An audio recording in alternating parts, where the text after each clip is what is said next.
给便秘老公递药时，发现他肠道内打满了蝴蝶结。我劝他上医院，他却自称觉醒了魅魔体质，踹了我，勾搭上各种有权有势的男人。老公又便秘了，我只好放下冷脸洗内裤的手去给他递药。可这一次啥方法也不抵用了。看着老公憋得面红耳赤的可怜样，我强忍恶心凑过头去，不看不知道，一看吓一跳。老公的肠道内竟别开生面，开了个克苏鲁怪物展览，形状竟然还是少女心满满的爱心形。这些横插一角的蝴蝶结使大便根本无法通过肠道。更销魂的是，老公好像忍不住拉稀了。老公该不会得了菜花病？我惊呆了，焦急劝道：老公，快上医院吧！滚！你这臭娘们懂个屁，死出去！谁知老公竟两眼放光，迫不及待地把我赶出了卫生间。我窝在门外，听着里面传出老公兴奋不已的声音，越听越心惊。太好了，终于轮到我觉醒传说中的魅魔体质了。从今天起，还有谁能不被我西门恨的西装裤征服？等老公出门后，我在他脱下的脏外套里找到了一张粉色小卡片，上面写着觉醒魅魔体质的标志：一、皮肤更白皙，腰肢更酥软；二、情动时身体会变成粉红色，开出绚烂的梅花；三、最重要的便是如我老公那般，肠道内会发生夸张的变化。原来在老公那个糜烂的圈子里，最近流行这个设定啊。但小说毕竟是小说，在现实世界里，某种肉只可能是痔疮或尖锐湿疣。我的老公估计快发现了，在他觉醒所谓魅魔体质的同时，以后每一次出去鬼混，他都会吐血，因为不贞不洁，只靠下半身行动的男人根本不配拥有脑子。而他便秘，也是因为他越来越趋同于花口一端的腔肠动物。至于我为什么会知道，因为这引魅魔上身的药就是我下的。本来这药如果他一辈子不出轨，根本不会发作。可他不仅出轨，还让我做了同妻，那就怪不得我了。我出生在一个名叫魅拔村的地方，我们村的女人一到月圆之夜就会被魅魔附身。这些被魅魔附身的女人精神失常，举止怪异，被称为平女，需要通过群龙戏凤的方式让男人治疗，才能驱逐魅魔，也就是女人骨子里无法消除的淫性。但随着时间的推移，我们村的民俗逐渐礼崩乐坏，比起驱逐魅魔，治疗方式成为了重点。村长说，在封闭的农耕村落，娱乐是必要的，否则村民的精神会出问题。于是，这种将治疗方法和治疗目的脱离开来的行为得到了默许。为了保持基本的道德约束，村长定下了只有夜晚才可以进行驱平仪式的村规。晚上的魅拔村没有室外的灯，男人们便依靠着月光照亮通往平女所在地方的道路。女人完全沦为了不能反抗的玩物。一到18岁，就算没有被魅魔附身的迹象，也会被男人们投喂引魅魔上身的魅药，失去身体的控制权，被强行变作平女。半年前，我妈牺牲了自己，替我承担更多的驱平仪式，把我送出了村。她让我挑选一个耐力好的女人来替我们家的女人分担。但当我现在的老公西门恨给我递上一杯加了药的鸡尾酒时，我改变了主意。女人为何一定要为难女人呢？我们村的村规里从来没明说魅魔不能上男人的身，只是人们总是默认魅魔就该是女人罢了。半夜出门鬼混的老公终于回来了，他喝得醉晕晕的，被一辆非富即贵的豪车送了回来。果然如他所言，觉醒了魅魔体质后，他成功勾搭上了各种有权有势的男人。他居高临下的给我撂话道：黎萍儿，我通过了圈内阔少的亲身检验，确认觉醒了魅魔体质，你已经配不上我了，我们离婚吧。我假惺惺地攥住他的裤脚，恳求道：老公，为什么？是我哪里做的不够好吗？为了你，我什么都可以改。那狗男人不耐烦地踢开了我，冷漠道：家里的一切都归你，早点离。说完，一副怕被狗皮膏药沾上的模样，急哄哄离开了家。我坐在地上，看着周围破烂的出租房，只觉好笑。这穷屌丝有啥家产？突然，我藏在马桶水箱里的最新款苹果20响了。找到合适的平女了吗？马上又要到月圆的日子了。电话那头传来我妈焦急的声音。我不以为意地扒弄着刚贴的穿戴甲，慢悠悠答道：平女没找到，平男倒是有一个。我妈为难道：你在胡说什么？村里都是等着开诊的男人，你带男人回来有什么用？还嫌你妈治疗次数不够多。我嘿嘿一笑，一般的男人是不行，可我找的是觉醒了魅魔体质的绝世平男，已经找外面身经百战的试过了，效果奇佳，欲罢不能。沉默半晌，我妈终于悟出了我话中的深意。女儿，最毒不过妇人心，你是想以毒攻毒，把村里的男人都团灭了吧？是啊，不然我何必委屈自己做了同妻，等的不就是让他上了我家的族谱，能替我们家的女人受难。等我妈挂断电话后，我赶紧给老公勾搭上的豪车车主打去了电话。电话那头传来嘈杂的环境音：你在哪儿？被我找来假扮富二代的男公关无奈解释道：萍姐，我上医院打阻断针呢。你老公可真是个行走的生化武器。这才半个月，圈里已经有不少人中招了，要的就是这个效果。我满意道，那你尽快帮我把他骗进我给你的地址，事成之后酬劳翻倍。萍儿姐，你这就有点轻视我的职业素养了。在我上医院前就已经安排人送他上路了。我点点头，果然专业的事就得找专业的人来。论起诈骗，你比我专业。很快我们串好了口供，男公关装成圈内阔少，以办生日趴为名，邀约西门恨到乡下祖宅游玩3天2夜。事成后，他答应给西门恨1000万作为报酬。西门恨见钱眼开，果然半推半就答应了参加这个银趴。可惜西门恨永远也不知道，去了那里他就再也回不来了。西门恨乘坐的豪车，对路况不熟，反倒是我先到了。我不紧不慢地梳妆打扮后来到村口，没多时，西门恨下了车，骂骂咧咧道：“什么鬼地方，颠得老子屁股疼！你家少爷呢？怎么还不来陪我？”我连忙上前解释道：“我弟休假前，公司里还有点事需要处理，稍后就到。你懂的，男人嘛，不得不继承家业。”司机看到我，眼前一亮，与我朝夕相处过的老公西门恨却压根没认出我，反而从上到下刻薄打量我全身道：“没品位，俗物一个。”也是，平常在家我都只是个不修边幅、埋头做家务的黄脸婆，况且他压根没仔细看过我吧，从来都是向我投来恶心不耐的眼神。娶我也只是因为我好操控，法律意识薄弱，娶来应付家里保守的长辈罢了。我打发走司机后，带西门恨进了村。本来他对到乡下来还有些抵触情绪，可当他看到村里环肥燕瘦、帅到不同赛道的男人们时，他眼珠子都快掉出来了。美女姐姐，你弟可没跟我说你们村竟然是个男模村啊！但当他的眼神瞥到打扮艳丽、美不胜收的女人们时，他又小声愤愤道：“就是狐妹子多了点。”我扑哧笑出声。西门恨说的没错，我们村的人不管男女，颜值都很高，毕竟长相好看，翻来覆去做起饭来才不影响食欲。村里不是第一次来外人，但之前来的都是像我一样的女人，出村找回的凭女替身。上一个是被隔壁小莲骗来村里的霸凌女，外面的男人进村，这可是开天辟地的第一次。一开始，村里男人看到西门恨，眼里有戒备成分，可当他们嗅到他身上熟悉的魅魔药的味道时，脸上都露出了饶有兴味的表情。我赌对了，村中闭塞，村民们对娱乐的渴求性、猎奇的接受度远超村长想象。只等月圆之夜一到，西门恨引出一位青史留名的大魅魔上身，他便能正式接受全村男人的曲屏治疗了。突然，西门恨不走了，攥住了我的衣袖：“你们村的男人咋这么奇怪，还都喜欢偷看我？奇怪什么？”我的心跳漏了2拍，随即西门恨肤浅的话又让我放下了警戒：“你们村可真富啊！你看他们手上都戴着价值连城的红珊瑚手串，我都喜欢。别急别急，以后你的墓地里有的是。”顺着西门恨的花痴眼神扫去，果然男人们都在摩挲手腕上的红珊瑚珠串，见我们看去，还不忘油腻的舔嘴唇暗示。偏偏西门恨就吃这套，他娇羞地嘱咐我道：“姐姐，你替我去跟他们说，想看我就大方看。我知道我长得好看。”我强忍住喷笑的冲动，把西门恨带到珊瑚海边。这里供奉着我们村的圣泉，如果作为村庄管理者的村长不愿接受村里的首个平男，那么在这里我们将会被拦下。我看到圣泉旁空无一人把守，便知村长默许了，悬着的心终于放下。我给西门恨盛了碗圣泉里晶莹清凉的泉水。走累了吧，喝口水解解渴，这是村里的规矩，第一次来村里的人都得喝这水接风洗尘。西门恨见状也不好忤逆我的意思，这水好腥啊！他才抿进去一小口水，就迫不及待地吐了出来。那是自然，繁殖季快到了，这水里面可都是珊瑚虫放射的精子，滋阴补阳，男人喝了大补啊！一听这话，西门恨恶心的快要吐出来。随后不管我怎么劝，西门恨也不肯再喝了。他根本不知道，让他喝这水可真不是要害他，而是等魅魔上身后，以防他纵欲而死，用来吊住他最后一口气的好东西。同时，稀释后的泉水也是配置引魅魔上身的药的药引子。喝过圣泉水后，我便带西门恨回家吃饭。我妈和弟弟已经等在门口了。才半年不见，替我承担了2人份曲屏治疗的妈苍老了不少。我妈的苍老不在这张红粉骷髅皮上，而是骨子里渗出的败絮其中。村里男人为了榨干女人最后的油水，会在女人快不行前大量投喂药，因此我们村的女人快死前皮相往往会更美艳。就像现在的我妈，皮相近腰，渗出一股油尽灯枯的浮艳之气。哎呀，这是你弟弟？西门恨见着我真正的弟弟，狐疑出声。我尴尬解释道：“这是我的二弟弟，小时候身子骨弱，大师说得养在乡下滋润八字。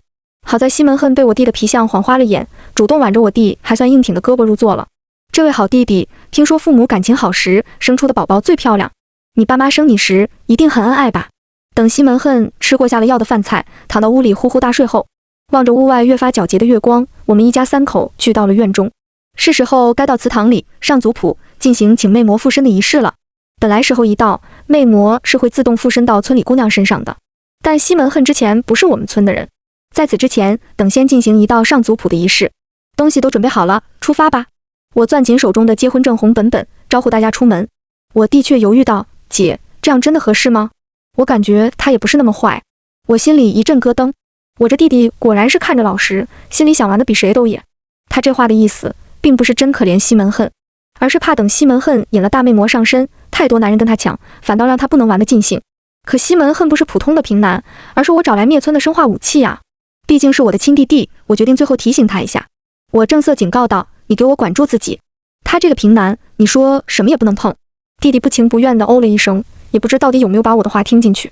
等到了祠堂上族谱，原本负责这类礼仪事项的村长却没来。村长的女儿小莲代为出面解释，村长年纪大了，最近在闭关静养，村里人也不疑有他，换了位族老进行操作。结婚证在手，寥寥数笔，西门恨便上了我家族谱。我和妈脸上都露出了欣喜的神情。很快，天空中出现异象，遮挡月亮的浮云散去，一轮大大的圆月高悬夜空，随着一道流星般璀璨的金光划破夜空，落入我家的屋檐。所有男人都难掩兴奋之色。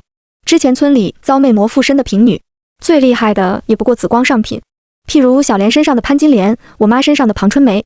极品魅魔将士也没别的人选了，只能是那一位祸国殃民，灭了商汤王朝的有苏氏。哎，接下来1年，我们村的男人要受累了。极品魅魔可不是那么好祛平治疗的。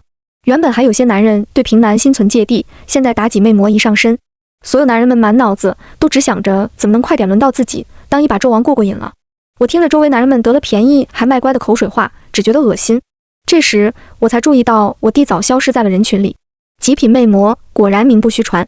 等我和妈赶回家时，只见我弟一脸艳足的从西门恨住的阁楼下来。我气得要打他，这精虫上脑的蠢货，抢着第一个验货。殊不知这是个给全村男人上套的糖衣陷阱。我妈却制止了我，悠悠道：随他去吧，这个村的男人没一个好的，从根里就坏了。我弟从我身边经过，不忘嘲讽我道：本来按魅魔上身的顺序，妲己娘娘该上的是你的身，你其实是嫉妒你老公比你更讨男人喜欢吧。说完，我弟洋洋得意地出去吹嘘了。等我弟走后，我叹了口气，对妈道：我是在担心弟弟会误事。男人总是习惯用下半身思考。才一个白天，极品魅魔的好滋味便传遍了全村。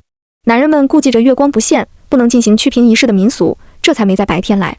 我和妈勤勤恳恳上圣泉取水，给西门恨补身体，生怕晚上他的小身板经不起折腾，让我们的筹谋落空。沿途遇到了小莲，礼节性问候起村长的身体。小莲却狡黠一笑，道：到时候你就知道了。谁都有秘密，不是吗？入夜，月光如练，倾泻而下。不出我所料，出事了。排了长队，等着来我家进行祛平仪式的男人们扑了个空。阁楼的床上，被子盖着的是一个等身抱枕。弟弟和西门恨都不见了。他们俩洗劫了村里价值连城的野生红珊瑚，打算逃出村去。可惜他们低估了村里男人对于极品魅魔附身的平男的看重。小莲以村长之命，早守在那里了。我弟见了黄河也不死心，嚷嚷道：村里这么多平女，就让我带走个平男，怎么了？小莲立刻反驳道：村规岂能容你胡闹？赢得了众人的响应。眼看着两人要被瓮中捉鳖，不得不束手就擒之际，西门恨脱了裤子，拉了炮大的。他说：我什么都知道了，你们村的秘密。如今我将自宫，断不能让你们女人讨着好。我是不可能和你们村的女人在一起的，给你们生儿育女的。说着，西门恨捡起一块砖块，狠狠砸向自己的下半身，鲜血溅到我弟的脸上。看着他惊悚的表情，我有点担心我弟经这一遭，这辈子可能都难以人道了。可是西门恨好像搞错了。每个村有每个村的民俗，男人用肚脐接种生子，说的是隔壁泥运村的规矩吧？快来人，急救！小莲连忙使唤人，把重伤昏迷的西门恨抬走了。我拍了拍惊魂未定的弟弟肩膀，道：你胡闹的罪行，以后再算。我就说，好好的来了遍地是美男的南魔村，成了魅魔万人迷，实现了一直以来夙愿的我老公，怎么会突然变卦，跟一棵乳臭未干的小树苗逃出村庄呢？原来是我那个蠢货弟弟背地使坏，给他灌输了假的真相，让西门恨以为他是被我们村的女人抓来做重工的。难怪之前怎么劝他，他都不肯喝圣泉里的水。如今真相大白，西门恨半推半就成了全村人供养的魅魔大人。没了那个东西，他变得更漂亮了，更有魅魔风范了。他他每天躺在顶级红珊瑚大床上，过着衣来伸手、饭来张口的奢侈生活。虽然村里的男人各有各的帅气，但次数多了，西门恨也有些受不住了。今天更是主动喝了我和妈给他准备的圣泉水。与此同时，西门恨吐血的频率越来越高，如今更是达到了每同房一次吐一次血的程度，嘴里喷粪，指日可待。他越来越趋同于花口一端的腔肠动物了，典型代表就是口的周围全是小触手的珊瑚虫，每天除了吃就是繁殖，用的还都是一个口。一般来说，身上附身的魅魔越强，吸引力越强，但与此同时，被附身之人的魂魄寿元也会被燃烧殆尽的更快。毕竟越强的魅魔被泼的脏水往往越多，身上的怨气也就越深重，凡人很难承受得住这么强大的业障。西门恨身上的极品魅魔太强，照这个趋势，不出3个月，他将油尽灯枯。好在3个月足够他身上的菜花魅毒播种进全村的男人了，别的男人都越去越勤，唯我弟却一次没再去过。男人们尝过了绝顶魅魔的滋味，便对村里普通魅魔附身的平女完全丧失了兴趣，反倒使村里的女人们逃过一劫。当然，以防万一，我也悄悄从村外给平女们都发了阻断药。西门恨身上的菜花毒很猛，尽管我弟只去了1次，仍不能幸免。我看着我弟露出的脖梗上出现端倪的机关状菜花，疑惑道：“人就在我家楼上，你咋这么久都不去看他？”我弟悠悠道：“都怪你们，他已经不完整了。”我这才后知后觉反应过来，原来我弟是下面那个，所以才能全身心被曾经完整过的西门恨征服。这天，我遮遮掩掩想抬走西门恨吐过血的手帕巾，他却从床上摇摇晃晃地走了下来，拦住了我。你鬼鬼祟祟在做什么？你是不是想害我？既然他要看，我干脆撂开手，随便他看。西门恨看着铁盆里带血的手帕巾，气火攻心，又吐了2口血。怎么会这样？秘籍上明明说，觉醒魅魔体质后就能采补他人精气，练成不死神功。我怎么反而越来越虚弱了？你快说，是不是你给我下了药？西门恨说着就要来掐我的脖梗。我没有躲，以他如今虚弱的模样，掐死我之前自己就先累死了。我看着他丧心病狂的模样，只觉好笑。老公，你仔细看看，我是谁？我可是你的24孝好老婆，我怎么会舍得害你呢？西门恨终于认出了我，他目眦欲裂，想要抓花我的脸，却被我轻轻一挡，摔了个大马趴。西门恨躺倒在地，缓了半天，才对我骂出了一句：“毒妇。”我摇摇头，痛心道：“老公，我早就劝过你，生病就该上医院，是你不听，非说自己觉醒了魅魔体质，还要踹了我，勾搭上各种有权有势的男人呢。”西门恨指着我，你半天吐不出下文。我只好好心给他解答道：“有没有可能那张印着魅魔相关资料的粉色小卡片是我瞎编的呢？”下一秒，西门恨被我气晕过去了。村里的男人都得了病，外界的脏病席卷了这个与世隔绝、医疗落后的小村庄，五花八门的菜花绽放在他们身体的每一个部位上。可即便明明身体每况愈下，他们却在那种事上愈发疯狂。病毒肆虐着整个村庄，女人们在小莲的带领下住到了山上，并在村边竖起了高高的荆棘围墙，日夜派人巡回看守。男人们病入膏肓，如梦方醒，他们怕得要死，叫嚣着要村长出面主持公道，给他们去外面找医生治病。小莲状似天真，实则冷酷一笑：“哪里还有村长？你们还不知道吧？我爹早死了。”这便是老古板的村长能默许接纳西门恨成为我们村守人平男的原因，因为他早不在了。村长死在了我妈床上，被小莲背刺而死。这便是这半年里我妈急速衰老的原因。为了杀死村长，他使尽了浑身解数。我妈和小莲对我说：“你都有灭村的胆量了，我们怎么能比你弱？大不了就是一死，反正在这村里活着不如死了，倒不如放手一搏。等村子里最后的人生也没了。”我们回到了村里，把男人们畸形的尸体连带着家具付之一炬。大火熊熊燃烧着，似乎彻底拔除了这个落后村庄的罪恶。男人们的骨灰被烧出了粉红色，一副被菜花魅毒腌入骨的迷艳模样。有幸被魅魔附身的西门恨还没有死，他遵循被魅魔附身的消亡规律，魂魄被吃干殆尽，以用来消弭魅魔古往今来被历史污名化、荡妇羞辱的怒火。他退化成了一只近乎透明的淡红色珊瑚虫，一种没有大脑、没有思考能力、活着只为了繁衍的腔肠动物，有口无肛，从哪里吃进去，从哪里拉出来。我妈问我要不要把它放回珊瑚海里。我们村的那片珊瑚礁全是由之前被魅魔附身、遭男人诅咒搓磨而死的女人尸骨化成的。珊瑚是在无数珊瑚虫的尸体腐烂后留下的群体骨骼，珊瑚虫的子孙们依然一代又一代群居在祖先们的骨骼之上，繁衍生息，这便是珊瑚的形成。我强忍恶心，捏着鼻子，把名叫西门恨的珊瑚虫从印着腥臭微黄水渍的裤衩子上拎出来，扔到地上，用脚轻捻慢转，碾成了报纸的鞋印。我唇瓣轻启道：“她不配。”我们村的女人终于自由了。离开村子前，我又来到了珊瑚海边。我潜入海里，凝视着这片由女子血水染红的红珊瑚，一遍又一遍诉说着我的感恩。或许在这里，那些过往被历史污名化、荡妇羞辱，最终沦为人尽可夫的女子冤魂们，真的能听见我的祈祷。所以，那位被荡化最严重的前辈，才愿屈尊降贵，附身于西门恨之上，报复我们村的男人。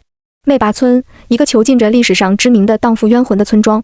村中术法结界，强迫他们的冤魂以附身魅魔的形式，世世代代服侍男人以赎罪。只因他们天生淫荡，不守妇道，人尽可夫。可是真的是这样的吗？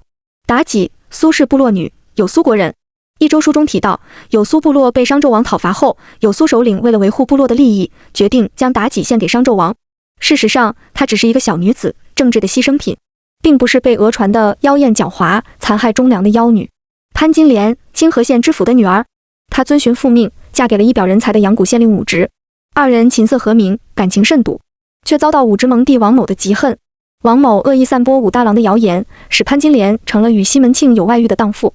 无论在政治还是生活中，习惯性让女性背锅，只因他们想看见女性变荡，他们渴望从编排女人身上得到微不足道的自尊。荡的不是历史中的他们，而是歪曲事实的源头。如今我虽无能破除囚禁在他们冤魂之上的魅拔村术法结界，但村中罪恶之源的男人已除，希望他们今后的日子能过得舒坦些。待我找到方法，归来之日，必将为他们消除不存在的罪孽，祝他们早日投胎转世。唯愿到时，他们仍愿说出一句：来世我还愿做女人。离开村子后，我参加了成人高考。考试最后一天，我走进文综考场，看到论述题的提纲，赫然是论历史里被扭曲的他们。下一秒，我坚定地写下了一行字：从妲己到潘金莲，论被荡化的他们。